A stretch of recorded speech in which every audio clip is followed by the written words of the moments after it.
Racing returns to Moonee Valley this Saturday here in Melbourne, and of course it is Group 1 racing up in Sydney with the Rosehill Guineas.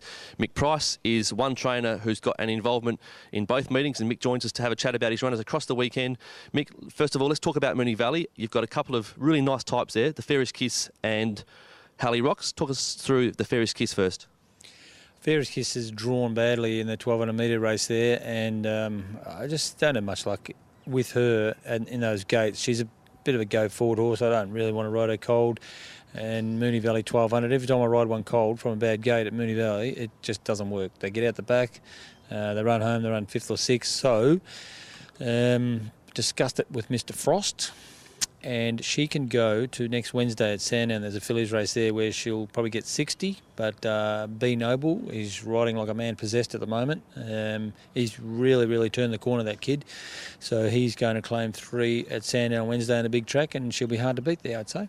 Okay, so the Fairest Kiss not running. What about Hallie Rocks, who has also drawn awkwardly? Yes, well, Dr. O'Brien owns that horse. He said to me Monday, what if she draws 13 out of 13? I want to book a ticket to come down, and what if she draws 13 out of 13? Well, I said, she won't draw 13. So naturally, she drew 13. But look, I still think she's good enough. I had to eat a bit of humble pie after the listed race at Flemington down the straight.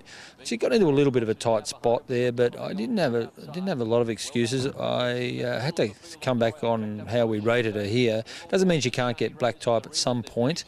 But I just thought $70,000 3-year-old race, drawn 13, and the thing drawn 11 of Leon Corsten's bangs forward and gets going, the Schnitzel horse. So we might get a bit of a trail across with it, but I still think she can win. She's a really good filly, and we've taken her back to 1,000 and dashed her up a couple of times. She's been really strong, and Blinker's first time.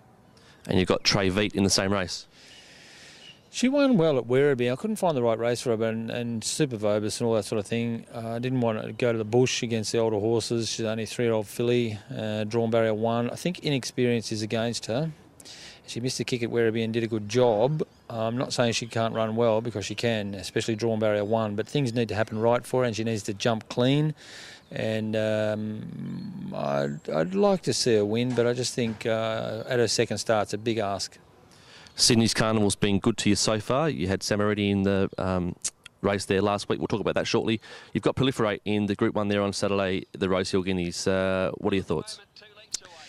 Needs top of the ground. That's the absolute key to him. Big, long striding horse, and I know he's by more than ready, but he is a half to WATC Derby winner, and he's a big, long staying horse. Australian Guineas, no good on wet ground. Moonee Valley the other night was shifty. It was no good there either. I'm defending the horse, but I need the top of the ground.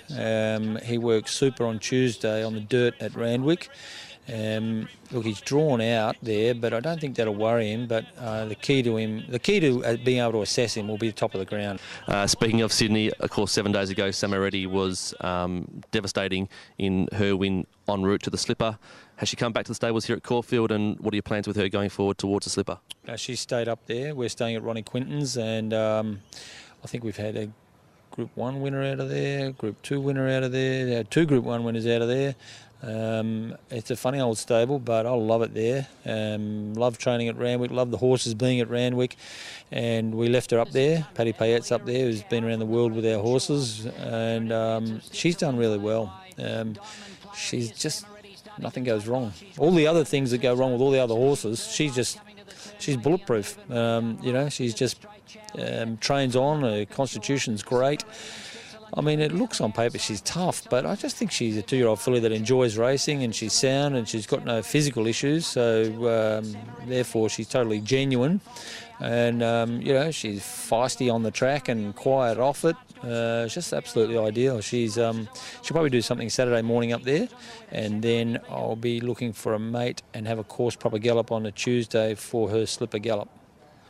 And when do you sort of put the cue in the rack and say that your work is done for the week and just hope for the best on race day? Look, I suppose the main gallop is the Tuesday prior. I mean, Saturday she'll do something. I'll work it out tomorrow. But I suppose, if you get over your main gallop and Wednesday morning is fine, they trot out the box happy, well, you're only just tapering off to the race after that. You know, you might do something little on Thursday, I doubt it though. And then basically keep her breathing. Well, good luck with Samaready and the Golden Slipper in a week's time. Good luck with your runners at Moonee Valley on Saturday also, Mick. Thanks, Andrew. Thanks for your time. Mick Price there from his stables here at Caulfield with a couple of key runners on the weekend. Proliferate in the Rosehill Guineas, all moving forward towards the Golden Slipper with Samaready in a week's time.